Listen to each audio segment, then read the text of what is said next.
WKHM News Time, 7:30. We say Merry Christmas to outgoing Jackson Police and Fire Chief Matt Hines.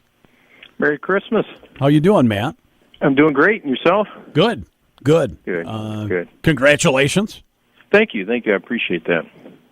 Matt, of course, off to Henry Ford Allegiance. Can you talk about what you're going to be doing over there?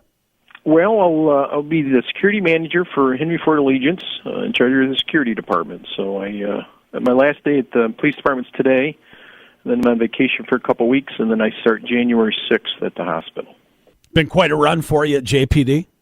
It has. It's 27 years, and it's been a wonderful time at the police department. I've had great memories here, and worked with a tremendous group of people. Very happy that I've had a great crew to work with, and very happy that I've had what I would think would be a successful career and retiring in good health, and going to start a new chapter in my life.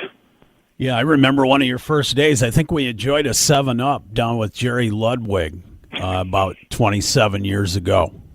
Yeah, there were quite a few good memories that came out of Jerry's place. And we had quite a few good times there. So a lot of good memories, and there are a few bad ones mixed in there, but that just comes with the business. But overall, I'm very thankful that I've had the opportunity to serve the community as the chief, and now as director of police and fire services, and certainly very appreciative of the support I've gotten over the years from everybody in the community, law enforcement agencies, and certainly your help over the years with the radio station and covering Jackson. You're a staple of Jackson, and I always like hearing your voice in the morning. So it's reassuring to hear when you're on the radio. Well, I appreciate that. Where do you think the department stands right now as you leave, Matt?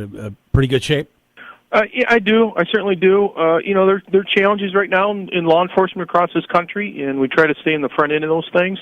That's why I think it's important to keep those lines of communication open with the public and be responsive to the public and what they want from us. And I'm leaving the agency in good hands. Elmer Hitt's going to be here. Chris Simpson will be here. Adam Wayne just came out as lieutenant. And so strong leadership skills in all those individuals. And hopefully the city manager make the decision to stay internal as far as the next chief. He is in the process of looking at that now. So I think Elmer Hitt's a strong candidate. Chris Simpson's a strong candidate. And hopefully they'll be able to lead the organization down the road. Mm-hmm. Biggest issue right now has got to be heroin, right? It's one of them. Certainly it's... I'm shocked to see, basically, it's an epidemic of heroin and the overdoses we're seeing almost on a daily basis. And it's just, it has changed. And in my time, in my 27 years here, it certainly has changed. And it's out of hand. And it's going to take a group effort. Law enforcement certainly isn't going to resolve the problem. It's going to take an effort with the prosecutor, the health field, the social services, law enforcement, working together to resolve it. And I'm sure they can get it done, but it'll take a lot of work. Yeah, is it the availability? Is it the cost? What has resulted this big jump? Well, I think the Jerry Zink had a drug summit, and Mike Hurst has spearheaded a lot of the educational aspects of heroin addiction, and he's very interesting to listen to.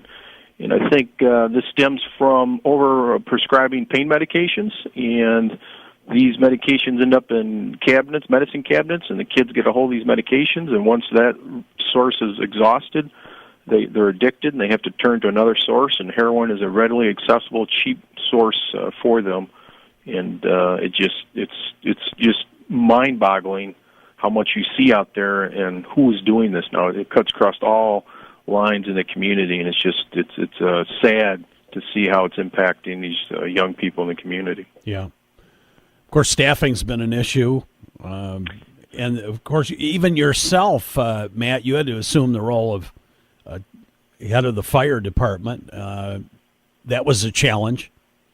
Yeah, staffing has been an issue. Certainly, I don't think you're going to see a drastic increase in staffing. I mean, it's certainly based on the economy and revenue that comes into the city. And There's only so much that you can spend. And I did take over the fire department, and Warren Renando was the interim city manager at the time, and around 2011. And I appreciate all the work that Dave Wooden and Chris Ermatinger have done in helping me run the department. my knowledge of firefighting was very limited, and they certainly educated me on all the aspects of it. And so it definitely is a challenge, but I think you just have to realize that this is the staffing level, and we're just going to have to make it work with what we have and move forward from this point. Well, it's been a great run for you in Jackson, and of course you'll be around. You'll just be down the street. Absolutely. I'm very appreciative that I got a job here in town. I'll still be involved with the community, so you'll see me around, you'll hear me, and I appreciate all the phone calls over the years and the support, Greg. You did a great job. I appreciate that. Merry Christmas to you and your family. Merry Christmas to you. Thank you. Thanks. Matt Hines at JPD.